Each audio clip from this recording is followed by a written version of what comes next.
dead man. You should have never come to Mordor, Tark. So I want to talk about Middle-earth: Shadow of Mordor, released in 2014, developed by WB Games.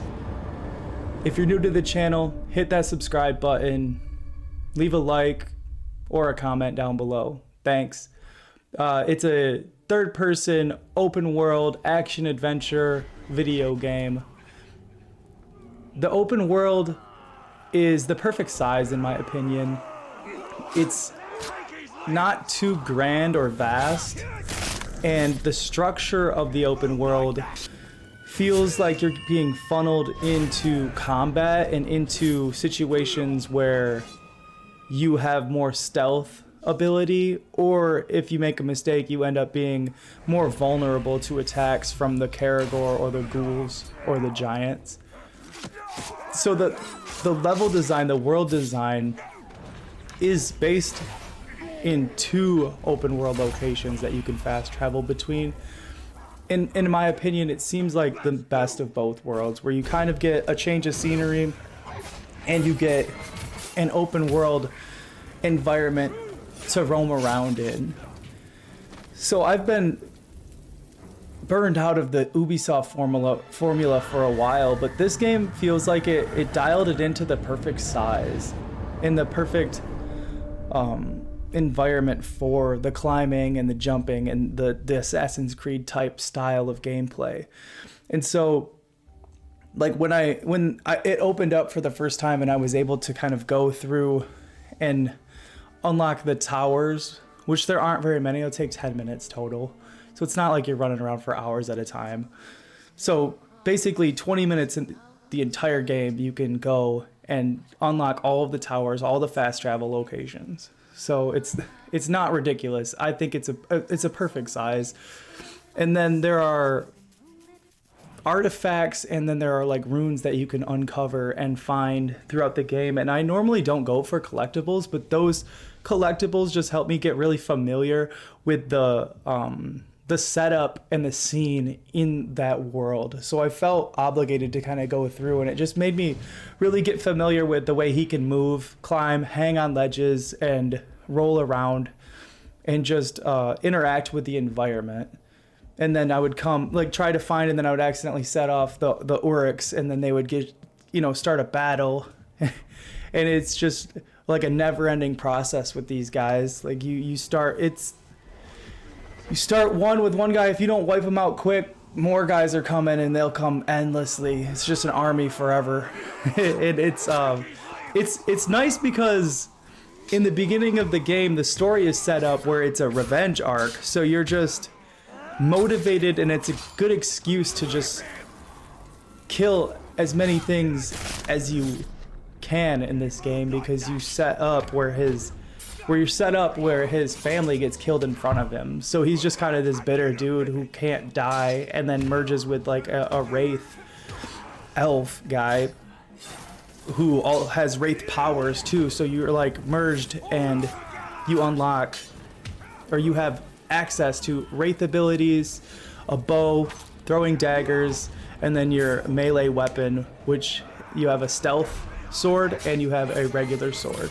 So there's a lot at his disposal, and in the beginning you're underpowered, but as you go throughout the game, you get more and more experience points, and there are two sets of experience points. Some of the experience points, the other version of the experience points, goes towards unlocking more health, more stamina for your bow usage, more arrows for your bow, and then other things like rune slots for your specific weapons that I mentioned earlier.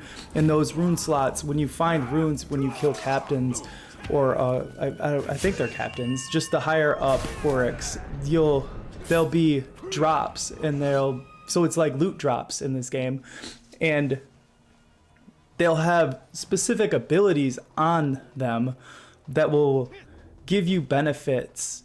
So like one, for instance, would have, when you kill an enemy, there's a chance that you'll gain health back, or there's a chance that your sword will be on fire, or there'll be a chance that when you slow motion kill, you regenerate more arrows or something like that. So it's just a way for you to continue playing, and to unlock more slots will get you better set up to just endlessly kill all these orcs. You know, so the story gives you motivation to go into the world and not feel remorse for what you're doing. And then when you're in the world, you come across orcs, generals, korogors, giants, ghouls, and then some of those beasts have quick time events. So in the beginning, when you're going against and you the Karagors and you haven't unlocked anything really, they're gonna smoke you because the quick time is so fast, and then you don't have any ability to mount them or to use them to your advantage. I found myself just having to run away a lot, but as I've unlocked more and more ability points, and followed the quest through, they would give me more abilities to use them to my advantage and not be so scared of them. So the game has a nice feeling of escalation and progression as you unlock the ability points. And the game's not very long, so it's not like they're trying to keep you in there for 100 hours. But if you enjoy that style of combat in a Lord of Rings universe, it's something that you could spend 100 hours playing because it's fun to traverse. The world it's fun. It's beautiful also. There's 2 separate worlds that you can fast travel to as you go throughout, and they're open worlds, but they're not too large. But they're separate appearing, like one's like dark and dingy and a lot of rocks, and it's been kind of destroyed, and the other one has more growth and more greenery, and it's a nice contrast between the 2 worlds, between the 2 open areas. So the visuals, 1080p 60 frames per second on my OLED monitor, and I was blown away by the visuals, just kind of like letting the sun glare off and then seeing the reflections on surfaces and seeing the contrast between the greens and the stones. It just really looks beautiful, and it's 10 years old, 2014, now it's 2024, and this game still holds up and looks amazing. And I just wanted to kind of address the graphical style and the appearance of this game because it's really a beauty. Also, the audio is pretty good. The audio, the intro, you know, it has that Lord of Rings vibes to it, and it's a good game. It is.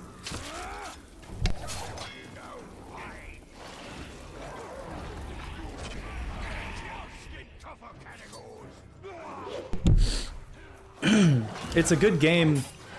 It's developed very well. They spent a lot of time on it, and I haven't even begun to talk about the Nemesis system. So the Nemesis system is an AI generated response to your interactions with specific enemies in the game. So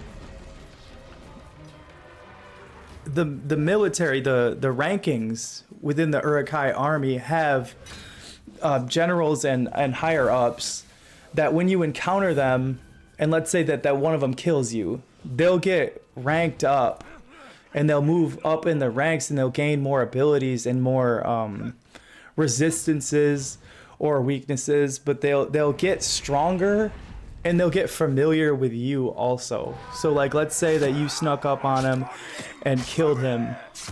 He'll remember that when he comes back, because this game's, it's a magical universe, and like, you can kill an Uruk-hai, but they'll just come back. Or if you escape and they didn't die, they'll remember that and they'll come back with a stronger defense and a stronger offense to come for you the next time, and they'll say stuff about that, like, you ran away, let's see if you can run away this time. And so it really adds meaning to the story. It's added as a story element to it, not just thrown in. And it's a shame that it's not used in any other games, because it's a nice thing to have. It adds immersion, and it adds wonder of like what they're gonna say and how they're gonna come around and the things that they're going to do. It's like, oh, I wonder what he's going to do this time. Mixed with the random loot drop of them, it kind of keeps you addicted. And it's fun. It's a fun game. And the Nemesis system is, it's sad that WB just holds on to it and has the patent for it, but they don't use it in anything. It's like, this should be used in more video games. It's a beautiful thing.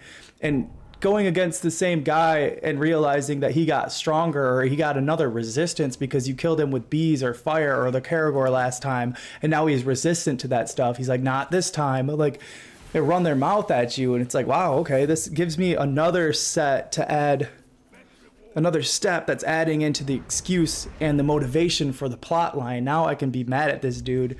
And like, some of them have crazy broken defenses. Like, this guy I was going against resisted range, resisted stealth, and then resisted the ability. He had like combat skill or whatever, combat mastery, where I like couldn't get him down. So I was like, I don't know how I'm supposed to kill him. Like, I got to use a Karagor, but I didn't have the ability to ride them yet. So I was like, I don't know what I'm supposed to do here. Like, shoot a firebomb and have it explode on him like 10 times. Like, it was just kind of frustrating to see how OP that guy was. So the Nemesis system has its perks, and it has its kind of downfalls, where they're overpowered at some points because it's kind of a randomly generated bad guy ability scenario. But yeah, the game's beautiful. It's fun to play. It gets a little frustrating because the enemies just kind of keep spawning as you're fighting them. So if you don't wipe them out strategically, and especially at the beginning of the game, like, if you're not wiping them out and like running away and getting a little more health from the herbs and then coming back, like, you're just going to get smoked because you don't have the capacity and the strength to kind of take them out. Because like, you'll have an option to assassinate them when they're downed, but then the other guys will attack you too. And so you're like in the middle of the animation, but you won't get them because the other guy attacked you. So you got to hit triangle, and then the guys with the shields will come in, and it's like, okay, well, I'm trying to dodge over this guy, can't dodge.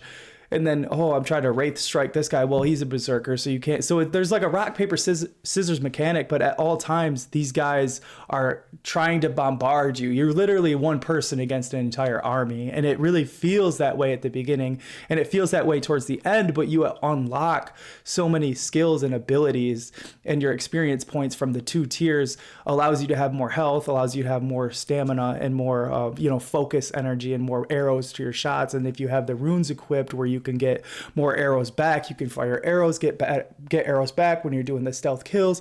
Like, it all adds in together, and you can create this guy who just goes around and wipes down armies of them, and then you can drain them with your wraith abilities, and you can gain them on your side, and they'll fight for you. So it gets really crazy, and it's a really beautiful game, and I think that everybody should give it a shot at some point. Sometimes it's like $3. I bought it for like $3. It's like, let's try it out. But yeah, Middle Earth, Shadow of Mordor. Hit that like button. Subscribe if you'd like. 2014 third-person action adventure, open world, Ubisoft style game, but I think they did it right. So thanks for tuning in.